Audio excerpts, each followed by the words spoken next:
All right. So, guys, a quick outline and introduction. As we were kind of thinking about our Rebirth Association, we mentioned that we wanted to be all inclusive, right? We wanted to make sure that all forms of football coach had a chance to partake in, not only the fellowship and the learning process, but just, our resources that we have outside, especially, coaches that are trying to recruit Alaska, whether it's for now flag football, since it's a scholarship sport at the NAIA level, in addition to our kids trying to get out here for tackle football. So we were fortunate enough to have Jason Jones, who is at Midlands, who has recruited Alaska. And Jason, we're sitting at West High School, actually. So Okay. home of Tajay White, who's one of your players. Yes, So sir. I asked Coach Jones to come on and talk about his process. I think we'll find it very familiar, but I think it's also important to make sure that our flag coaches understand that they have some opportunities for their kids now, and then make sure that they understand the process as well. So with that, we have Coach Jones from Midland University. Coach, we got some people online, and what I'll probably do is have everybody add their questions in the chat. And Okay. at one point at the end here, we can come and address those. And then any in the room too, we'll take those verbally as well as online. So thanks again Okay. for joining us. Appreciate you. Thank you, guys. Thank you. Appreciate it for having me on today, and I appreciate the invite. I know you guys have been meeting for the past day or so. So, I want to keep my stuff short and simple. I'm Coach Jones over at Midland University in Fremont, Nebraska, right outside of Omaha, Nebraska. As some of you guys may know, this is our first year of NAIA collegiate, football for women. We do offer scholarships, of course. I do have two players from West Anchorage High School currently on my team. I have one more in the mix. For me and for women's flag football in general, the sport is growing. Everyone knows that Florida probably has the most schools participating in high school flag football for women. Currently, they're at, excuse me, they're at about 52, 55 schools in the area that offer girls flag football. So around 9,000 high school girls play flag football. We know Vegas, Nevada area does it. You guys as well, Alaska. Atlanta's been on for about 2 years now. DC, there's some schools in PA, schools in Texas that have club teams. So, for us, recruiting high school girls that understand the game of football is a key benefit and key advantage that we have as far as building our program the right way. A lot of our girls, yes, kind of like you high school coaches, you understand that most of your girls are going to be dual sport athletes. They come from either the basketball programs, track programs, volleyball programs, and we can do that same thing here. It's just sometimes we like to recruit, offer girls the scholarships, offer them opportunities to get outside the school or the state to play at the collegiate level for flag football, but we can go both ways. Got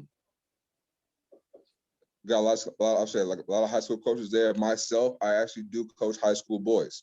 For me, I coach my girls no different, and that's kind of what I'm seeing this year. My first year with the university is that a lot of these girls come in, and from what I can tell so far, they're athletes. They don't have the football IQ that high school boys do, right? So coming from a high school program myself, where I still coach high school, I'm coming in with the route tree. I'm coming in, I'm teaching the exact same terminology, the exact same nuances. I'm pushing the girls the exact same way I do my boys on the field, not so much as in the weight room, but there's really no difference between a girl and a boy. Only difference is going to be, of course, the boy's going to be a little bit more athletic, bigger, stronger, faster. But outside of that, it's all the same thing, when it comes to the mental part of it, So, yeah, it's been a fun year though. We finished second in the KCAC, our conference. We currently have 15 teams in the NAIA participating in flag football. We have 7 more coming on next year. They also opened it up as well to junior colleges to offer flag football. So the sport is going to grow. And I would just, I would just say, guys, buckle up and get ready for you that coach girls high school at West Anchorage or anywhere in that state, to get ready for it because it's going to get bigger and bigger. And, hopefully you guys are prepared for that growth. That's awesome. So, Coach, what, especially compared to your high school boys tackle football process, what are you seeing differently from a recruitment effort in your girls? Well, of course, high school you don't recruit, right? They Right, come out, they play. right, In this process of it is really big, and I tell all my coaches, you have to have players with high GPAs. It's so much easier for a college coach to come to a player that's pushing the 3.0 or above, 3.5 or higher, and give them a good scholarship amount. Okay.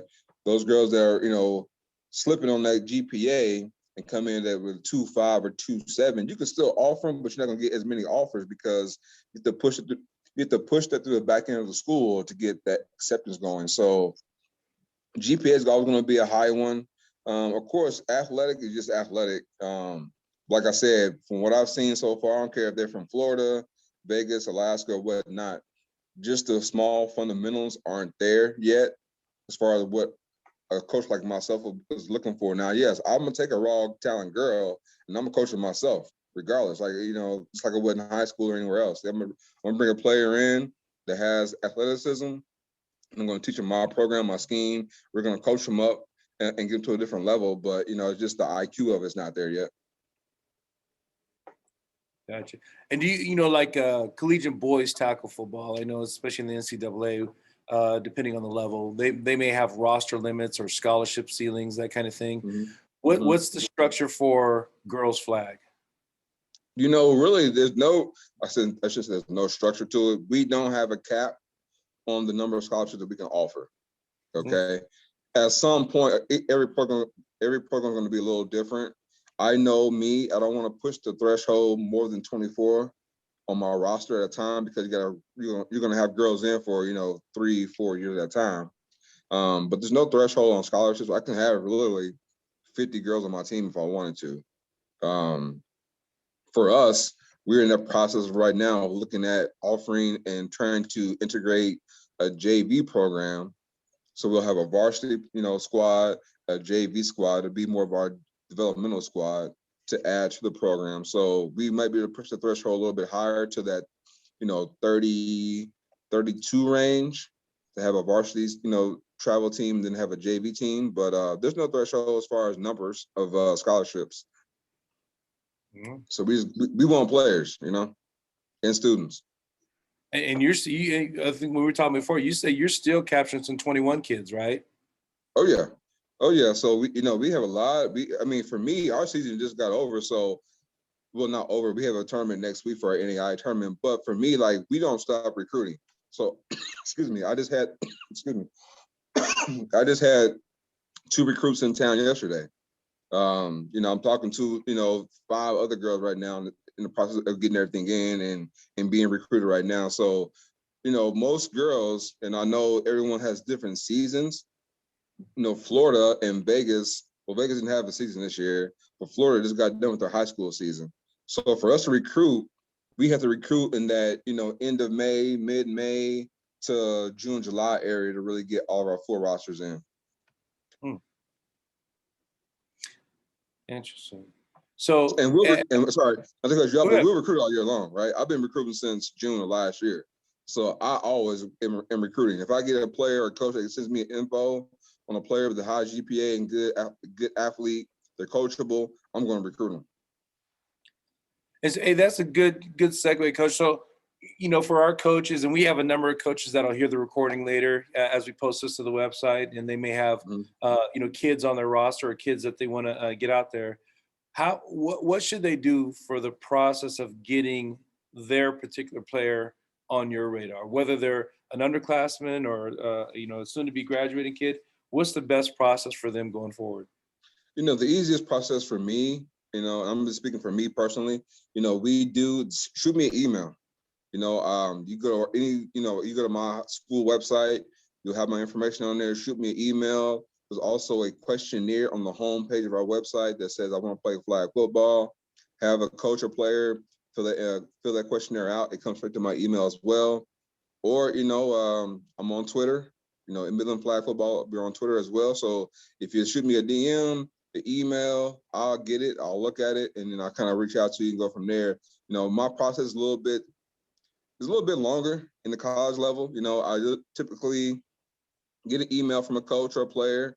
I'll talk to a coach and player about that player as far as, academics, school, how they are on the field, how they are as a player, how they are as a person in the school as a whole. And then I'll sit down with the player and the parents, do a Zoom call, try to get a better feel for that player, and then kind of, proceed from there. So for me, like I said, get a hold of me. It's going to be an email, Twitter message, go to our website and fill out a football questionnaire. Awesome. And it sounds like you're competing against these young ladies that are participating in other sports.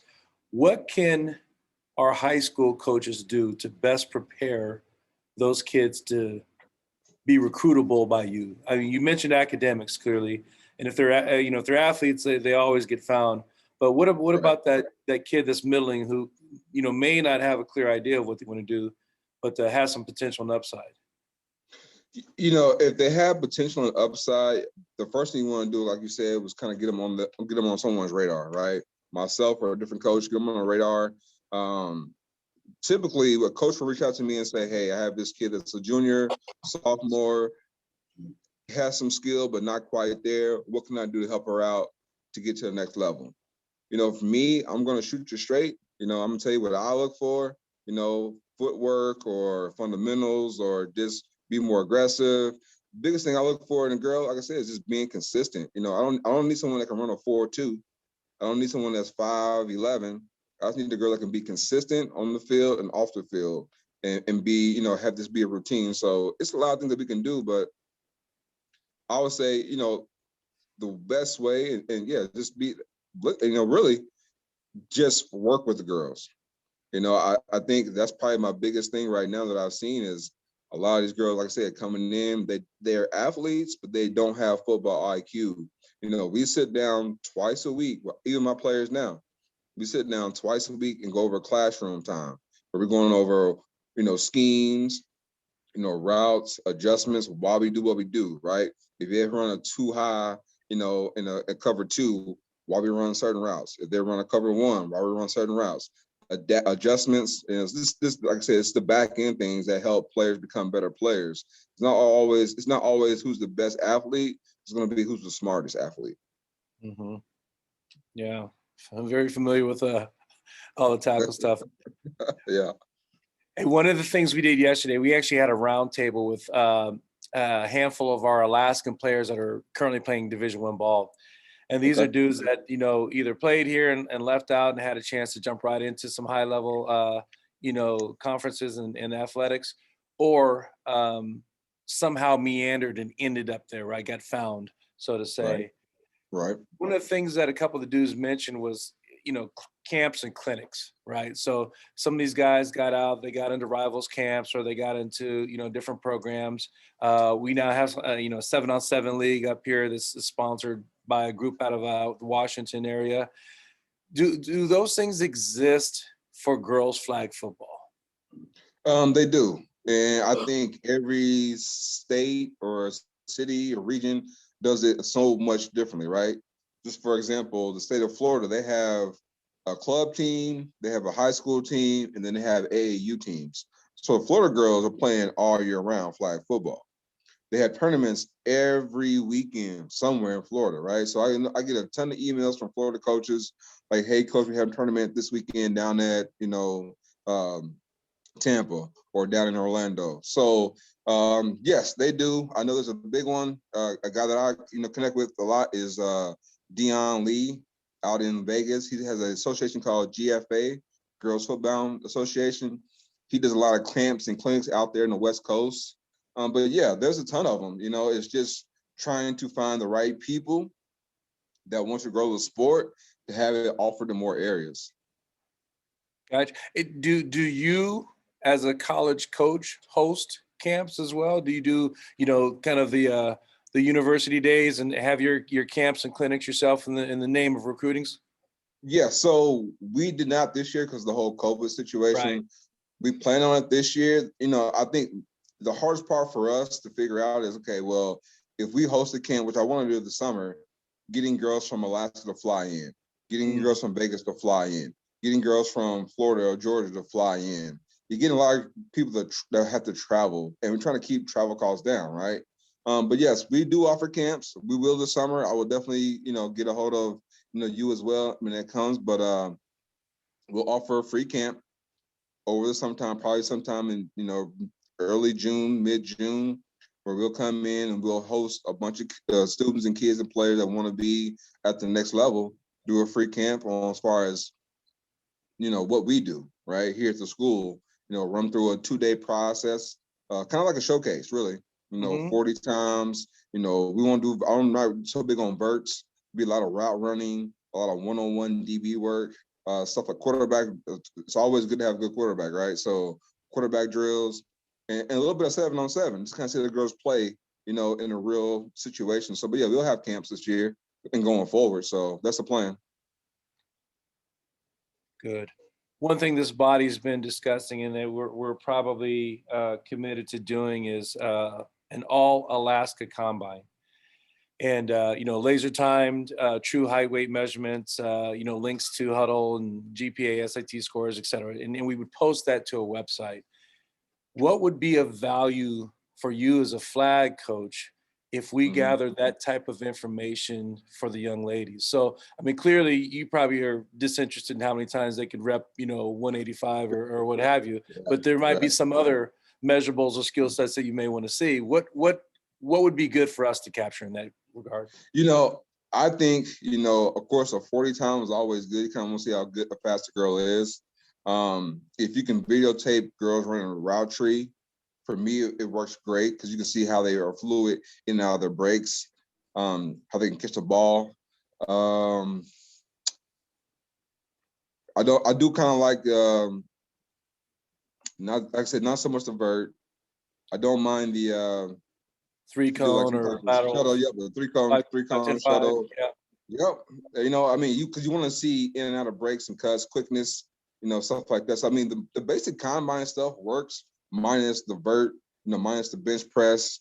I like the broad jump as well. It does show who has some explosion, off a line of scrimmage. But yeah, I mean, it all helps. I would say the biggest thing would be if you can attach a GPA with that, and if you can attach some type of video link, that way we can, coaches can see kind of how they were in the workout, would be great as well. Good. I've been hijacking all the questions. Are there any questions out there? Any thoughts? And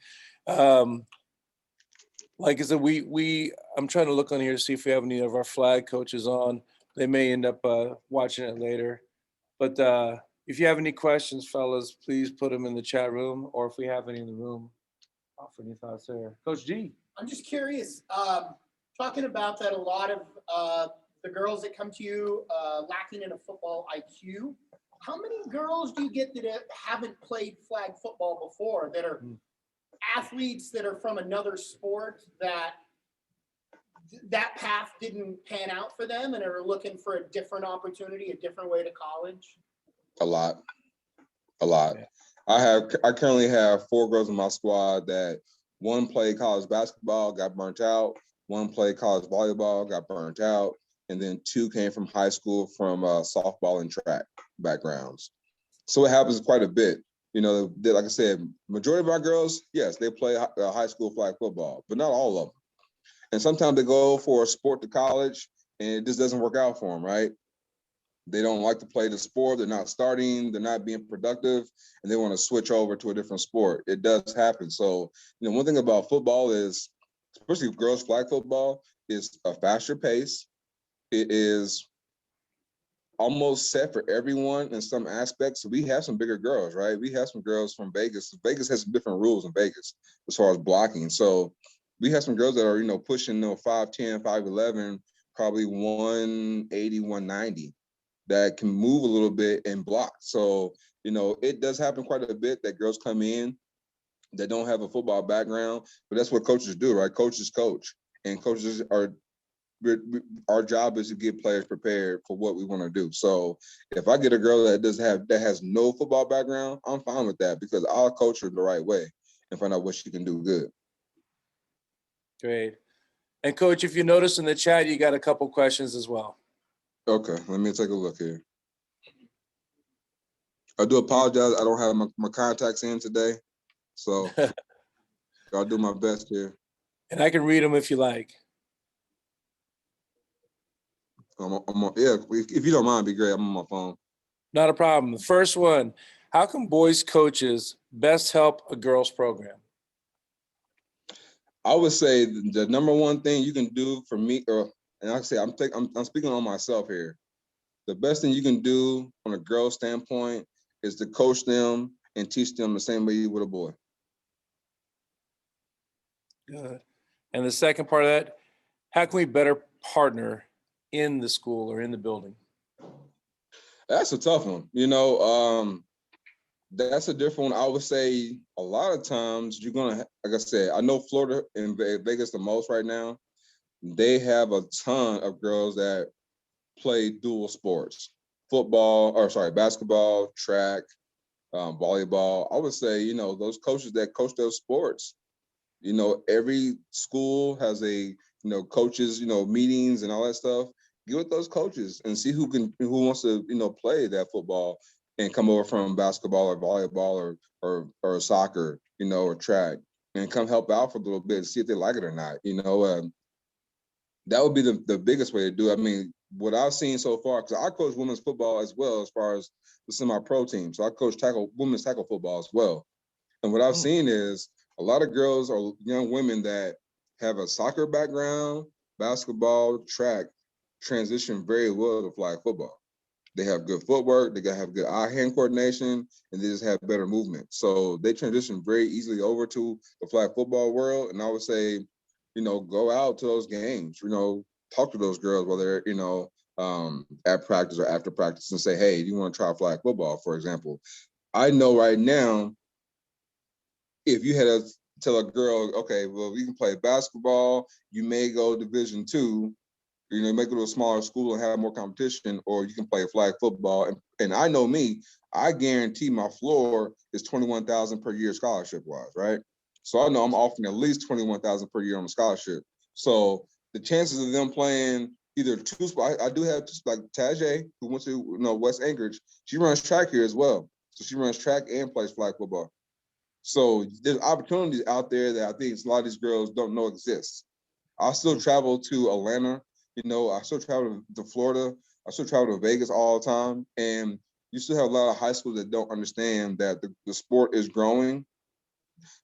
Schools need players and athletes, and we're going to constantly try to grow this. But if they don't know about it, then how would they ever see, okay, there's a benefit of why I'm playing, right? I have girls, and this is a true story. I have parents right now that are calling me, and their daughter is, 8th grade, 7th grade, asking me, hey, how do I prepare my daughter for the next level? So the word is getting out there. The NFL is backing us up on this, so you'll see more and more. But get with your other coaches in school and talk to them and see who has the ability to play do multiple sports. Awesome. What about from a coaching standpoint? How are you getting coaches? Who, me? Am I getting coaches?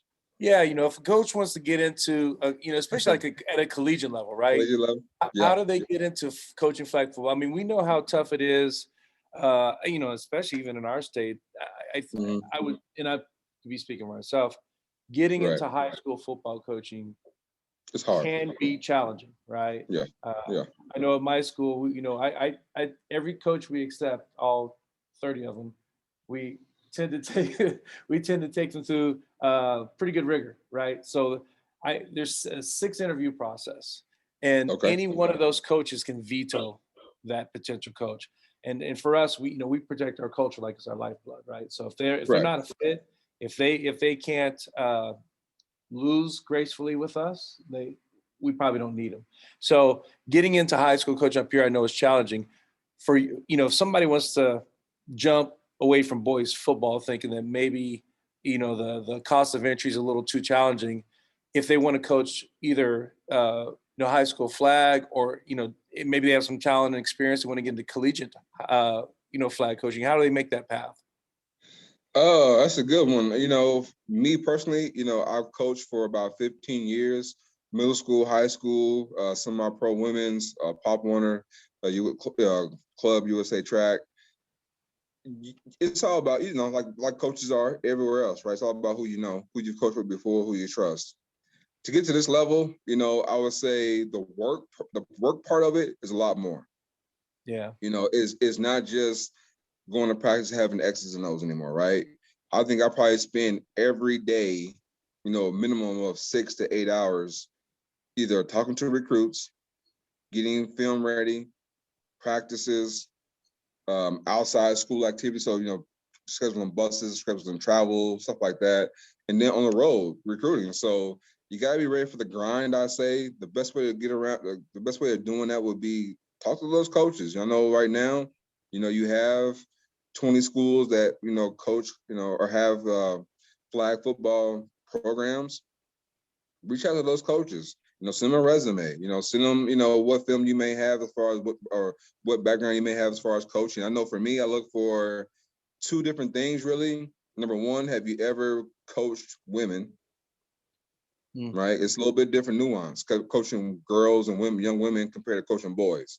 I say that in the classroom, it's the same. On the field, I push my girls the same, but you're dealing with female emotions. So you got to, do a little bit of different dance with them. So have you ever coached before with women or girls? And then number two, really what background do you have in coaching? And then number three, what time commitment do you have to get the job done? It's not going to be for me, like I said, we have 2-3 hour practices every day. Sometimes we have 2-a-days, but are you willing to spend extra time outside of that, putting playbooks together, working on travel plans, helping recruit and field emails, talking to ADs and getting stuff taken care of? It's a lot more than what, even for me, coming from the high school ranks and here where I'm at now, it was almost like night and day. I spend more time talking to parents, talking to recruits, talking to coaches, checking emails, checking eligibility, checking on players' academic standings. So it's just a little bit more back end work that goes into it. But like I said, I would say talk to those coaches. If you're interested, shoot out the emails to a coach, let them know what your background is, and kind of go from there. It doesn't pay well. I'm gonna tell you that right now. Like it doesn't, like no one in NAI is getting paid, $1 million. Yeah, I can imagine. Yeah. X's and O's, scheme's the same. Football's football, though. Football's football. I mean, there's some different things, of course, the 7-on-7, but football's football. You run cover 2, cover 3, cover 1, man, inverted, cover on one side, man on the other side. I mean, it's all the same. Route tree for me is 0 through 10 or 1 through 9, how you want to do your route tree. It's the same for me. 2's a slant, 9's a go, 8's a corner, or sorry, a post, 7's a corner, same thing. Running backs, it's football. What's their field dimensions? Oh, did you hear that, Jaison? I did not. Sorry. The question is, what are your field dimensions? Oh, good question. We play 45 by 80. So we're talking unique builds and fields, or are we just talking abbreviated traditional fields? It's just brief. So basically, you're taking our goal line is going to be the 10-yard line instead of the end zone on a normal field, and we come in, 16 feet per se. It's a little bit smaller, but basically the same. Now my girls are different. I make my girls practice on the actual field itself. I give my girls more space and more length at practice. That way we get to a game, things become more consolidated. So it looks different, but it's a little bit smaller field, 80 yards long, 45 yards wide. What's unique in Alaska, we play with the full field. So it really puts more of an emphasis on speed. Right. Because they have, we have more space. Yeah. Did you hear that, Coach? I couldn't hear, no. Yeah. So you want to repeat? No, go ahead. So Coach was saying that one of the things that we do in Alaska with our girls is we actually play the full field. And that's good. That's good. There's going to be some changes, of course, with the way we do things. They went by the NERSA rules, which is the Florida rule book. Sorry, the Florida rule book. So, like I said, Florida's been doing girls flag football for about 12 years now. So they kind of went off their rule book. Vegas, like I said, Vegas allows blocking with their hands and the linemen. But I think myself, at some point in the progression of flag football in the collegiate level, it will change a little bit. I believe we should play on the full field. I believe we should allow some blocking. I believe me personally, I believe that we should be able to press the outside receivers with our DBs.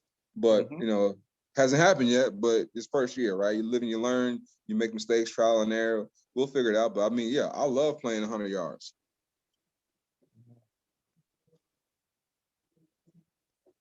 It's good.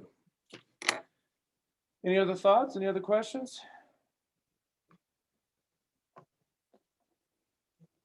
I don't see anything online. Good stuff, Coach. Really appreciate that. You know, hopefully some of our coaches will understand how much money is available for their kids to get out of here. You know, that's kind of what this whole thing is about, right? Is getting our kids off to the next opportunity. So I really appreciate you coming and sharing that information with us. So what we'll do is, yeah, we'll add, we can edit in your email address and phone numbers for people to get in contact with you. And for sure, love to have you next time you're in town. We'll make sure you get together and connect with all these coaches. Get ready, guys. I'm coming up there too. That's awesome. Yeah. Good. Yeah, lots of good. Yep. All right, Jaison, have a good forward, man. Have a good one, guys. You too. Good luck. Thank you, sir. Appreciate it. Okay, guys on the phone, we will start again at the top of the hour.